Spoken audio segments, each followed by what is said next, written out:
While you were watching oil prices explode past $118 a barrel, while American families were paying $4 for a gallon of gas for the first time since 2022, while European nations were rationing fuel and declaring energy emergencies, one country was sitting back, counting billions and smiling. Russia. Not fighting this war, not losing soldiers, not paying a single dollar, just watching the world burn and cashing in $9 billion every single month.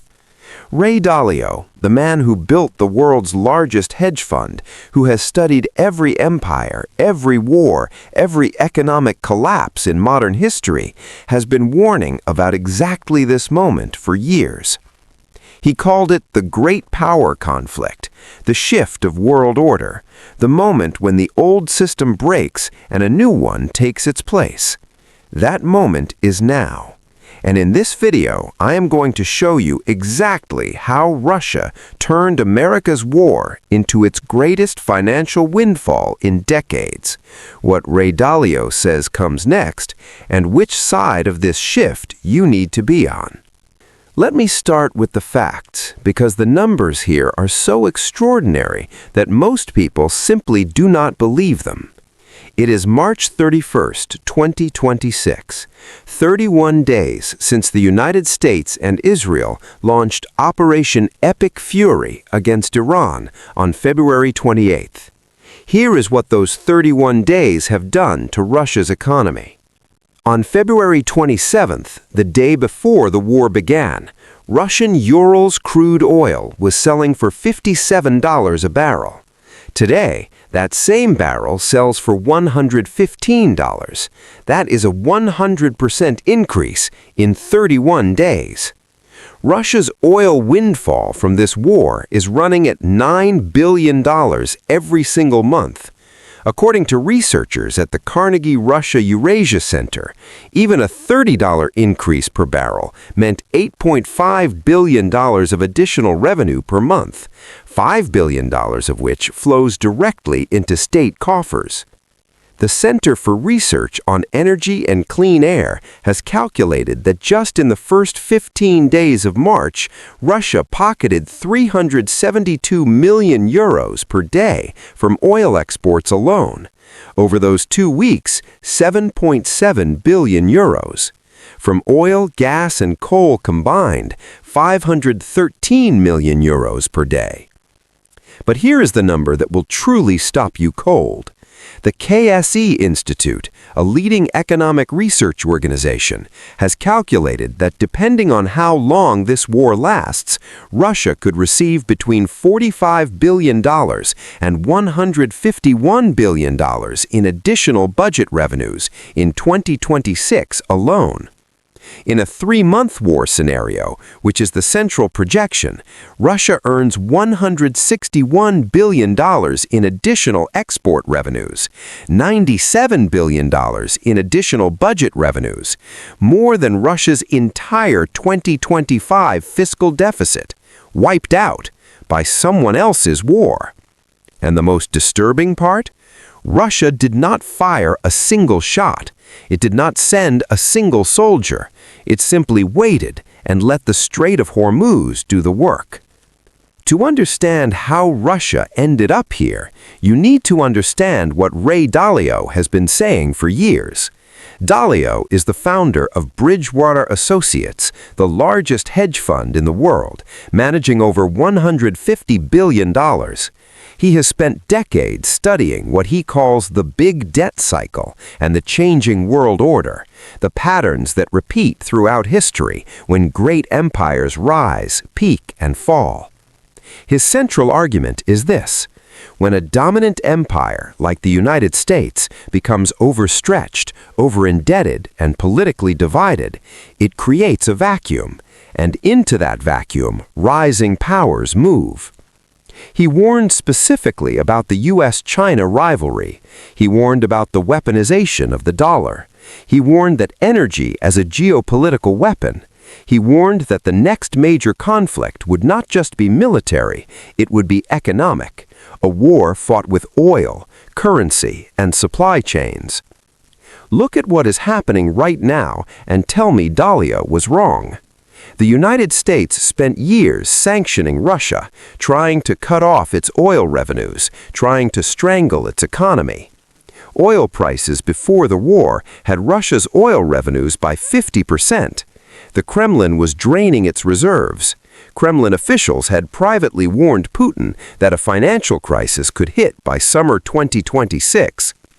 Then America started a war in Iran, and in 31 days, everything changed.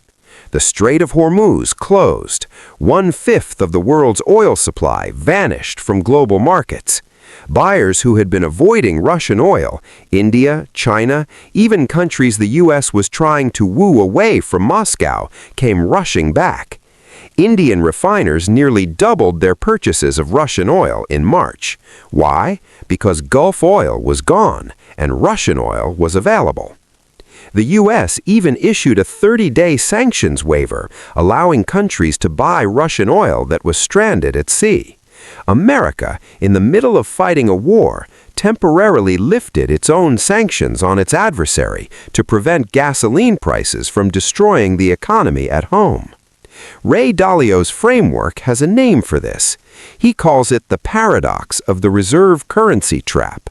When you are the dominant power and your currency is the reserve currency, you become a prisoner of your own system.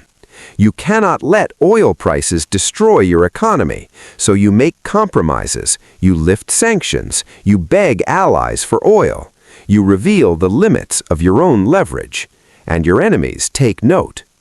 Now here is where it truly gets alarming. Russia is not just sitting on this windfall, it's spending it. Specifically, it's spending it on Ukraine. The Iran war has done something else that Moscow could not have engineered itself. It has diverted American military resources, American attention, and American weapons away from Ukraine and toward the Middle East. A retired NATO general put it bluntly. He said, the Americans fired off something like 4 times as many Patriot missiles in the first 4 days of war with Iran as they have supplied Ukraine in 4 years. Ukraine's President Zelensky confirmed this week that some of his partners had actually asked Kiev to scale down strikes on Russia's oil sector because of the global oil price surge. Think about that. Ukraine is being told not to hit Russia's oil infrastructure because the world needs Russian oil to survive. Russia's economy, which was projected to shrink in 2026, is now abandoning that forecast entirely. Bloomberg reported this week that Russia is scrapping its growth downgrade. The economy ministry is now projecting 1.3% GDP expansion because the oil windfall from Iran's war has rescued its budget. Dalio calls this the resource war dynamic. In his analysis of historical empire transitions, the nation that controls energy or benefits from energy disruption holds structural power that transcends military strength. Russia controls energy, and right now, the world needs it. Now, let me show you the other side of this equation, because for every billion Russia is gaining, someone else is losing. Europe is heading toward its second energy crisis in 4 years. European gas prices have risen more than 70% since the war began on February 28th. The EU's Energy Commissioner has written to all member governments, warning them to prepare for a potentially prolonged disruption. Shell's CEO has warned that Europe could face a shortage of fuel as early as April. The situation is this. Europe worked for years to phase out Russian energy after the Ukraine invasion. It built LNG import terminals. It signed new supply contracts with Qatar. It thought it had solved its energy vulnerability. Then Iran hit Qatar's gas facilities. 2 Iranian drones struck Qatari LNG infrastructure on March 2nd. Qatar declared force majeure on all exports. Europe's alternative to Russian gas, gone overnight. Germany and Italy are now at risk of recession by end of 2026, according to the European Central Bank. European gas storage entered this crisis at just 30% capacity, the lowest level heading into a conflict in modern history. Asia is not faring much better. Japan and South Korea have seen LNG prices rise 48%. Countries in Africa and South Asia that depend on Middle Eastern oil imports are struggling to access supplies, even at inflated prices. The IMF has warned that low-income economies face genuine food insecurity because fertilizer prices, which depend on natural gas, are spiking alongside everything else. And America? Gas prices passed $4 a gallon nationally for the first time since 2022. Diesel, the fuel that moves every truck, every freight shipment, every delivery in the U.S. economy, is now $5.45 a gallon, up from $3.76 before the war. American consumers are spending hundreds of millions of dollars more on gasoline every single day. Ray Dalio's framework for this is clear. He calls it the stagflationary trap.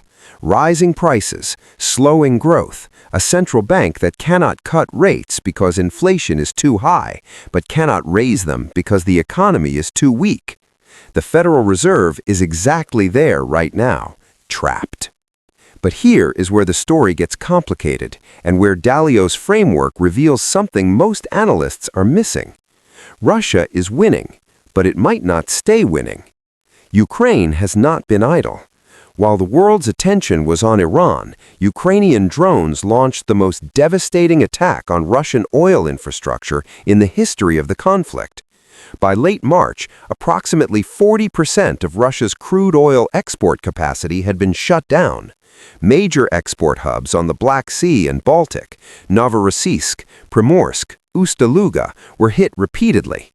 Russia was expecting a windfall. Instead, it found itself simultaneously collecting record oil prices and losing the ability to export that oil. Dalio talks about this dynamic in his analysis of declining empires. He calls it the overextension trap.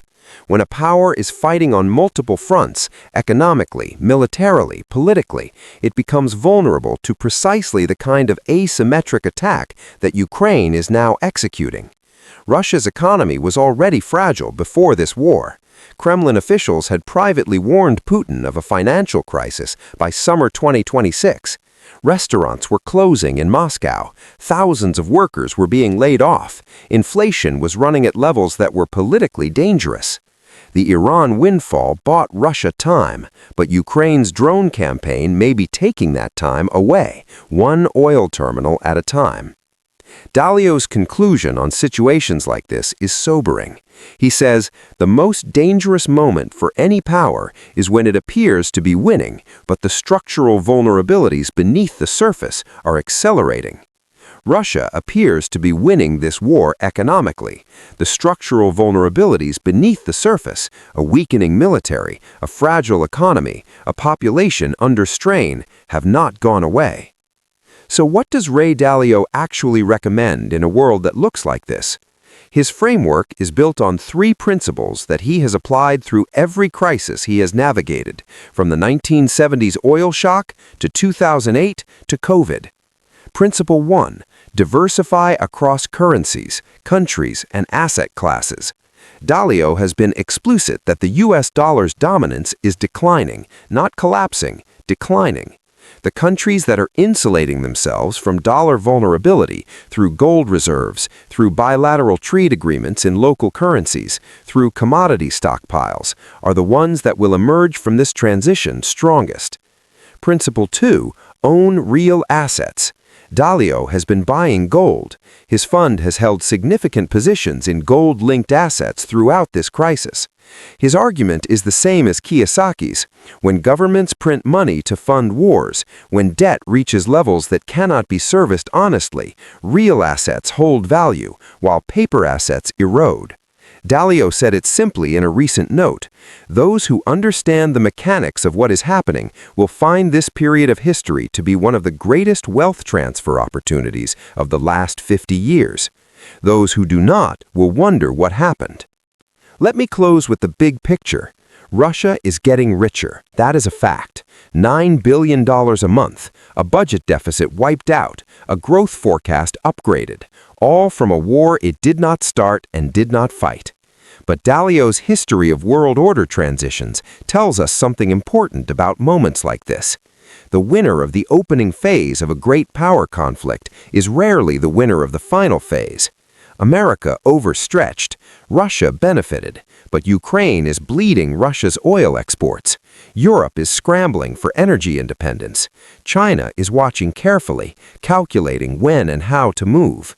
And somewhere in the middle of all of this, as the Strait of Hormuz sits closed, as oil flirts with $120, as the Fed sits trapped between inflation and recession, a policy panic is building.